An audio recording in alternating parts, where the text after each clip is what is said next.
Hello everyone, this is Priyanka. आज का जो वीडियो है ये बहुत इंटरेस्टिंग होने वाला है क्योंकि आज हम थोड़ा एडवर्ब पे ज़्यादा फोकस करेंगे वोकैबुलरी सेक्शन में, क्योंकि ये आपके सेंटेंस को आप जब कम्युनिकेट करते हो ना तो ये आपके सेंटेंस को क्लियर बनाता है, पावरफुल बनाता है और नेचुरल बनाता है। चलिए स्टार्ट करते हैं। आपने सुना होगा सेंटेंस पढ़ते पढ़ते आपको बहुत सारे एडवर्ब देखने को मिल जाते हैं कहीं ना कहीं।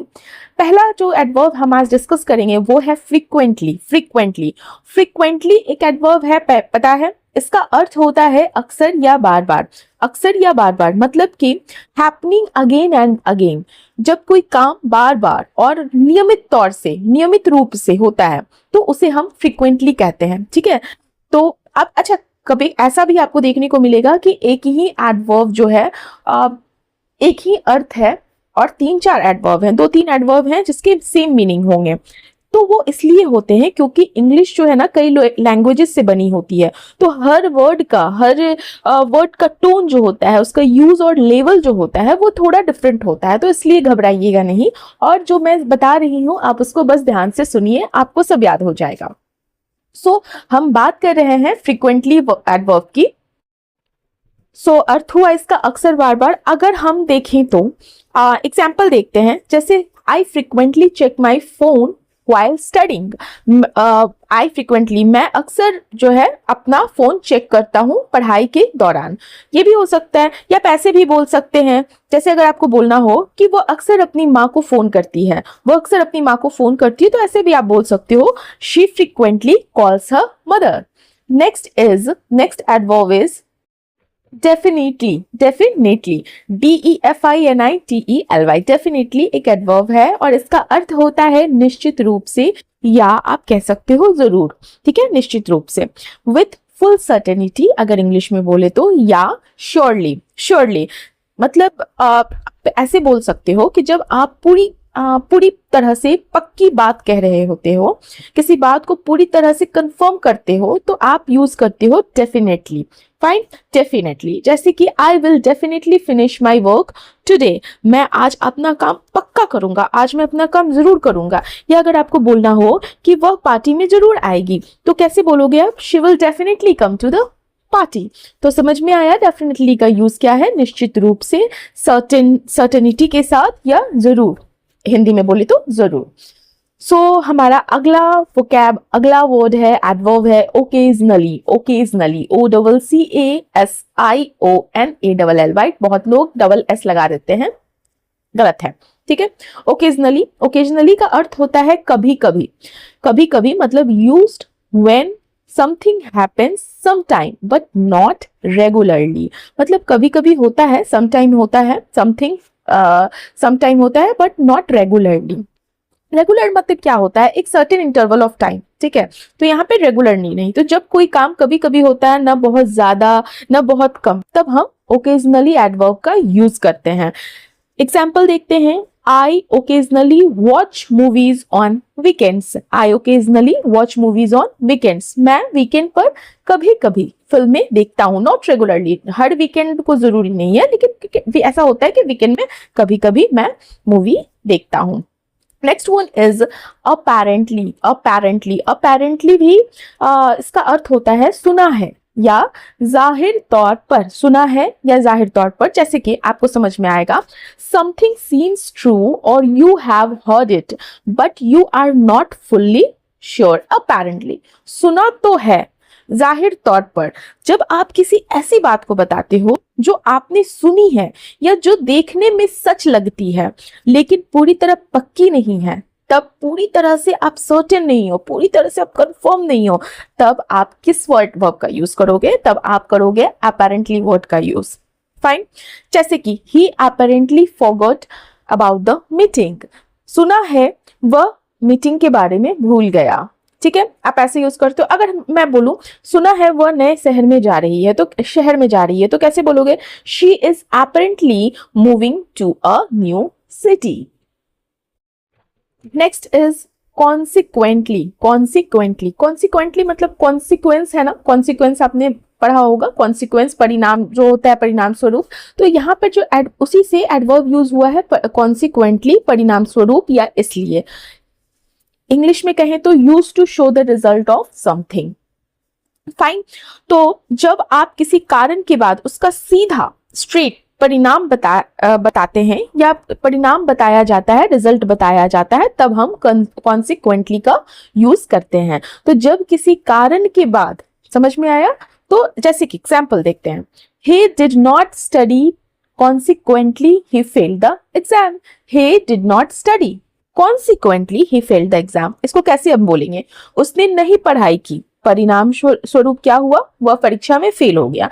या जैसे अगर बोलना हो तेज बारिश हो रही थी इसलिए हम घर पर ही थे, तेज बारिश हो रही थी इसलिए हम घर पर थे, तो क्या बोलेंगे? It was raining heavily consequently, मतलब बारिश हो रही थी, इसके परिणाम स्वरूप क्या हुआ? हम घर पे रुके। Next is furthermore. furthermore adverb, इसका अर्थ होता है इसके अलावा या और भी। कहते हैं ना कभी कभी शब्दों सेंटेंस वाक्यों में इसके अलावा या और भी। Use to add another point और एक्स्ट्रा इंफॉर्मेशन, जब आप किसी बात में जानकारी या कोई पॉइंट, कोई इंफॉर्मेशन जोड़ते हैं, तब आप फर्दर मोर का यूज करते हैं। कैसे? वो हम ऐसे देखते हैं, जैसे कि he is very hard working, furthermore he is honest, मतलब कि वो बहुत मेहनती है, इसके अलावा वो ईमानदार भी है। यहाँ पे आपने क्या किया? एक्स्ट्रा इंफॉर्मेशन जोड़ा। हम कह रहे थे या हम कहना चाह रहे थे कि वो हार्ड वर्किंग है, फर्दरमोर वो ऑनेस्ट भी है। तो ऐसे भी बोल सकते हो कि वो हार्ड वर्किंग है, इसके अलावा हार्ड वर्किंग के साथ साथ वो ऑनेस्ट भी है। आई होप आपको समझ में आ रहा होगा। अच्छा, एक चीज और है, फर्दर मोर और फर्दर मोस्ट, तो कंफ्यूज मत कीजिएगा। फर्दर मोर जो होता है वो एडवर्ब होता है, वही फर्दर मोस्ट जो होता है वो एडजेक्टिव होता है। और फर्दर मोस्ट का अर्थ होता है सबसे दूर या अत्यंत दूर, एट द ग्रेट डिस्टेंस, या आप फारदेस्ट, बहुत दूर बोलते हो। ठीक है, जैसे कि जब कोई चीज जो होती है, जो मतलब कोई भी ऐसी चीज जो सबसे ज्यादा दूर हो, या आप कह सकते हो अंतिम छोर पर हो, तब आप फर्दर मोस्ट का यूज करते हो। जैसे he sat in the furthermost corner of the room, वह कमरे के सबसे दूर वाले कोने में बैठा। ठीक है, इस तरह से। या अगर हमें ये बोलना हो कि दुकान गली के सबसे दूर वाले छोर पर है, मतलब कि वो जो जनरल स्टोर है वो गली के सबसे लास्ट कॉर्नर पे है, तो कैसे बोलोगे? The shop is at the further most end of the street. The shop is at the further most end of the street. Next is nevertheless adverb का अर्थ होता है फिर भी, या इसके बावजूद भी, फिर भी। Something happens despite a problem और कॉन्ट्रास्ट, जब किसी रुकावट या किसी भी सिचुएशन जो एक दूसरे से विपरीत हो। ठीक है, तो जब किसी रुकावट या विपरीत स्थिति के बावजूद भी कुछ होता है तो हम कहते हैं नेवरदलेस। आप कैसे यूज करेंगे इसको? देखो, इसमें ना एडवर्ब का है कि जब तक सेंटेंस में ना यूज किया जाए तब तक आपको कॉन्टेक्स्ट थोड़ा कम समझ में आएगा। जैसे हम यूज कर रहे हैं यहाँ पर, he was tired nevertheless he continued working, मतलब वह थका हुआ था फिर भी उसने काम जारी रखा। मतलब वो थका हुआ था, इसके बावजूद भी वो काम कर रहा था। समझ आया क्या मैं समझा रही हूं? नेक्स्ट इज मोर ओवर भी एडवर्ब है और इसका अर्थ होता है इसके अलावा और साथ ही। Use to add an extra and important point, जब किसी बात में एक और का अर्थ हुआ एक्स्ट्रा या कोई महत्वपूर्ण बात जोड़ते हैं, तब हम मोर ओवर का यूज करते हैं। जैसे he is smart, more over he is very hard working, मतलब वो होशियार है, इसके अलावा वो इंटेलिजेंट है, वो स्मार्ट है, इसके अलावा वो बहुत मेहनती भी है। या अगर हमें बोलना हो घर बड़ा है, इसके अलावा यह किफायती भी है, मतलब साथ साथ दोनों, तो इंफॉर्मेशन एक्स्ट्रा ऐड हो रहा है और दूसरी चीजें यहाँ पर है कि घर बड़ा भी है, इसके बावजूद, इसके अलावा ये किफायती भी है। ठीक है, तो मोर ओवर का अर्थ हुआ इसके अलावा या साथ ही। नेक्स्ट इज हेंस, अक्सर देखते होंगे हेंस वर्ड का यूज होता है, हेंस एडवर्ब का। हेंस का अर्थ होता है इसलिए या अतः। द रिजल्ट और रीजन फॉर समथिंग, जब आप किसी रीजन के बाद उसका जब रिजल्ट परिणाम बताते हैं तब हम हेंस का उपयोग करते हैं। जैसे अगर हमें बोलना हो वह देर से आया इसलिए वह बस छूट गई, मतलब he was late hence he miss the bus.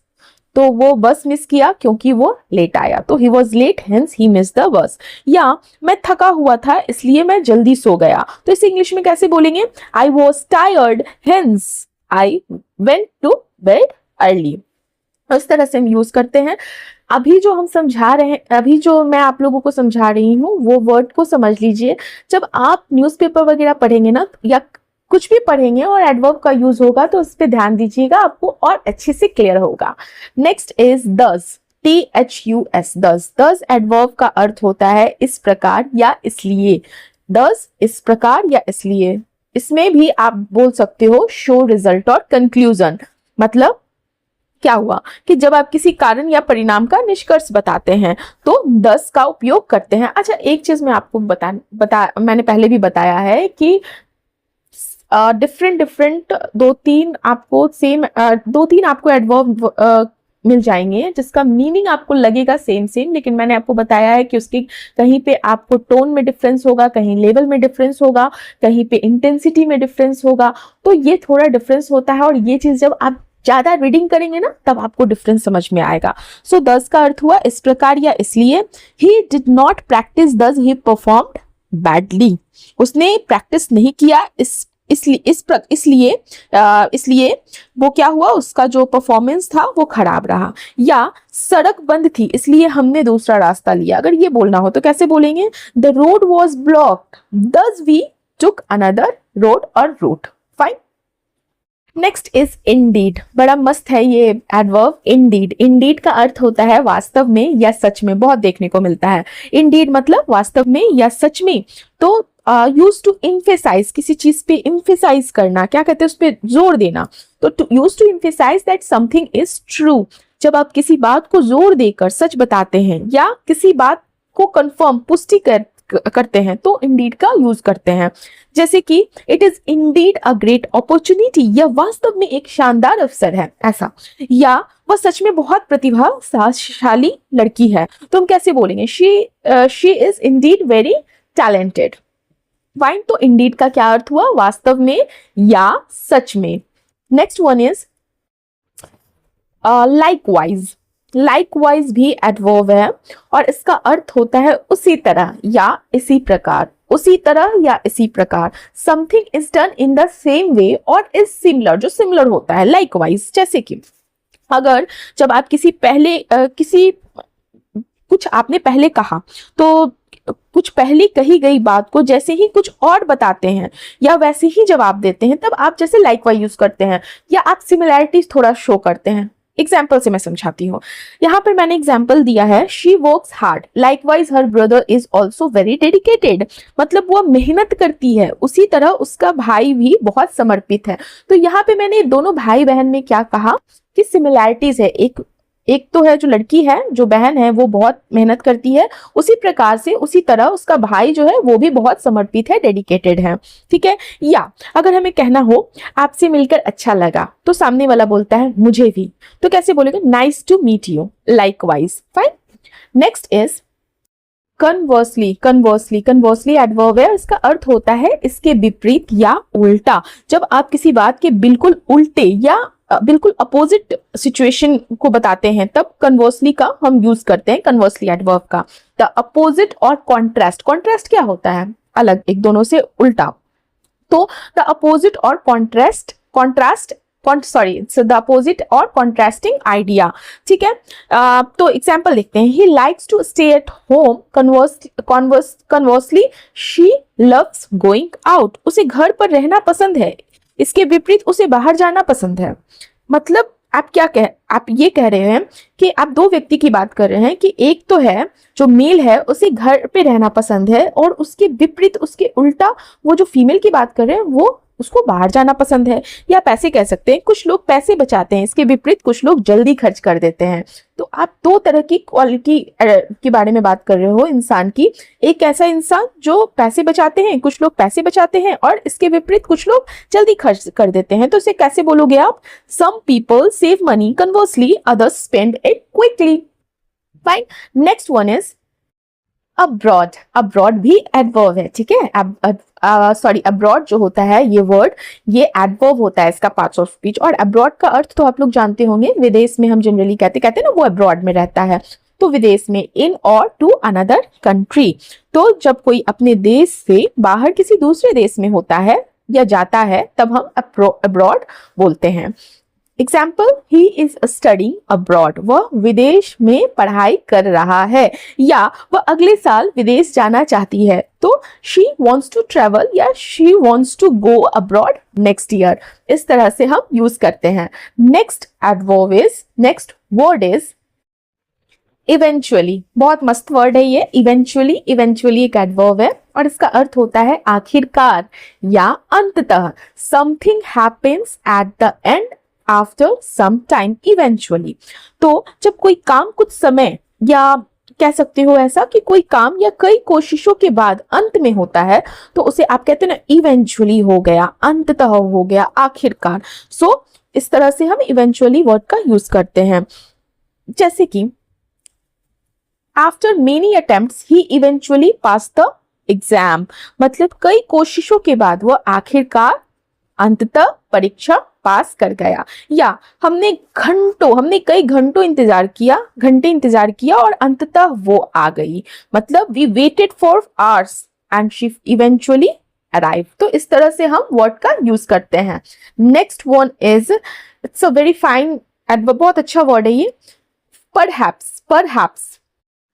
तो परहैप्स का अर्थ होता है शायद या संभवतः, ठीक है। Used when you are not sure and something is possible. जैसे कहते हैं ना शायद हो सकता है, शायद वो आएगा। तो जब आपको किसी बात का पूरा यकीन नहीं होता है या आपके पास पूरा कंफर्मेशन नहीं होता है, आप अनुमान लगाते हो या आप संभावना के साथ बताते हो, तो अब हम परहैप्स एडवर्ब का यूज करते हैं। Used when you are not sure and something is possible. जैसे कि perhaps he will come later, शायद वह बाद में आएगा। यू आर नॉट कंफर्म कि वो आएगा या नहीं आएगा या बाद में आएगा, so perhaps he will come later. या शायद हम कल बाहर जा सकते हैं, तो we can go out perhaps tomorrow, we can go out perhaps tomorrow. ध्यान रखना है किस तरह से सेंटेंस भी स्ट्रक्चर फॉलो करता है।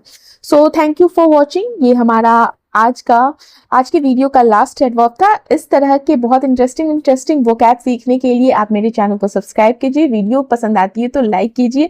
अगर आपको 1% की भी लगती है कि मेहनत है, तो आप जरूर वीडियो को लाइक कीजिए, कमेंट कीजिए। और thank you, have a nice day.